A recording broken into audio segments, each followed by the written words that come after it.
Bonjour. La plupart des journaux parus ce jour s'intéressent encore à la visite du président Macky Sall en France et la crise en Gambie. Réumi Quotidien renseigne que le Front Manko Wattu Sénégal a délocalisé sa marche hier à Paris, plus précisément à la place de la République, au moment où le président Sall achevait sa visite d'État dans la capitale française.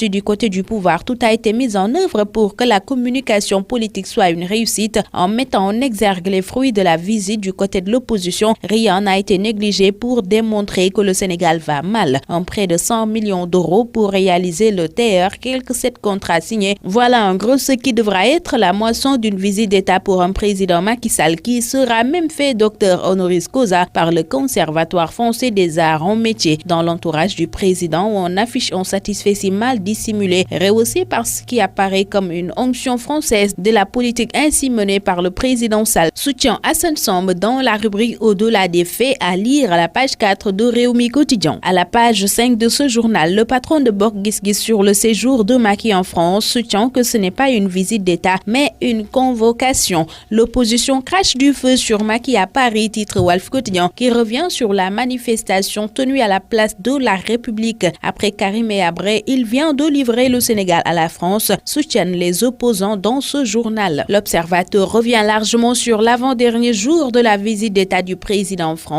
et titre Salle des banquets. Le président Sall est docteur honoris causa du Sénam, signale l'Obs, qui revient sur la rencontre Macky Diouf à l'Académie d'Outre-mer et le dîner d'État aux huiles sénégalaises. Ce journal informe par ailleurs qu'il y avait une opposition bien timide pour Macky à Paris. Sud Quotidien s'intéresse au même moment à la guerre du nombre concernant les législatives de 2017. Ce journal informe que Manko vote 150 députés et la majorité maintient sa position à 160. Maître Wade, ce vieil absent jamais absent, c'est le titre de la chronique du Pirogué qui note que de 1974 à ce jour, par ses moindres actes ou ses minimes mots, ce vieux Wade assiège éperdument le cerveau de ses adversaires et occupe passionnément la pensée de ses partisans. Il s'attache stratégiquement à inquiéter les uns et manœuvre intelligemment à nourrir l'espoir des autres, note le Pirogué qui rappelle que Senghor ne cessait de faire allusion à sa personne. Diouf se souciait de ses moindres gestes. À 74 ans, âge où Senghor quittait le pouvoir, il le remporte face à Diouf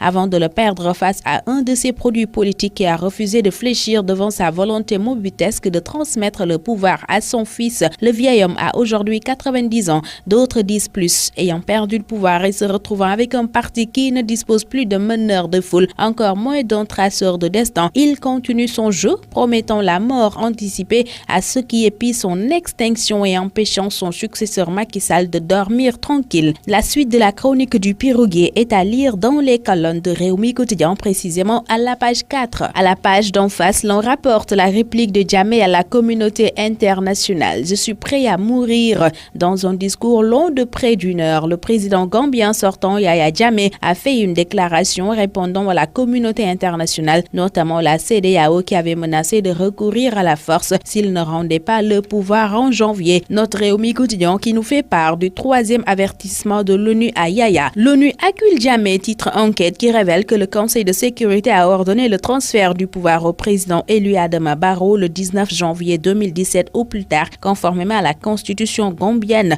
Le président sortant a répété mardi soir à la télévision publique qu'il ne quittera pas le pouvoir à la fin de son mandat le 18 janvier prochain, fait savoir Enquête Quotidien. Barrow ne sera pas investi le 19, déclare fermement Yahya Jammeh à la une de la Tribune. Je préfère mourir que de céder. Je ne partirai pas tant que la justice n'aura pas tranché, ajoute Yahya Jammeh dans ce journal. Le journal LAS, se penchant sur le contentieux électoral en Gambie, informe que le recours de Jammeh sera examiné. Les juges nigérians et sierra-léonais sont attendus à Banjul avant le 10 janvier, si on en croit ce quotidien, qui note cependant que le Conseil de sécurité de l'ONU intensifie la pression sur Jammeh. Libération révèle dans un autre registre que le lieutenant-colonel des douanes Amadou Djadjiba a été mis en demeure par le procureur spécial près la Cour de répression de l'enrichissement illicite hier. Le montant mis en cause s'élève à 1 demi-milliard de francs CFA selon ce journal qui note que 5 villes à 4 terrains entre autres sont visées. Il a 30 jours pour justifier sa fortune, fait savoir ce quotidien. Le quotidien du sport Stade nous fait part de la longueur d'avance de Moussa Sow pour Gabon 2017. Il a marqué 5 buts en 5 matchs, rapporte Stade. Sous nos lombes, le quotidien des arènes sénégalais se demande si les promoteurs sont-ils fauchés. Ce journal constate que les combats Balla Gris les cytosos sont toujours en gestation. Bonne lecture à tous.